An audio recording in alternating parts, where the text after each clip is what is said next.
சிதையாமல் சுமந்தீரே நன்றி.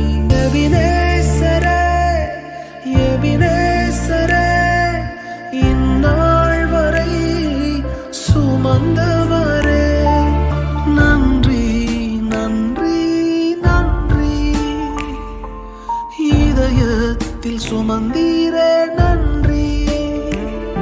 ஒன்றுமே இல்லாமல் துவங்கின என் வாழ்வு நன்மையால் நிறைந்துள்ளதே. ஒரு தீமையும் நினைக்காத நல்ல ஒரு தகப்பன் உமை போல இல்லை. நன்றி நன்றி நன்றி. இதயத்தில் சுமந்தீரே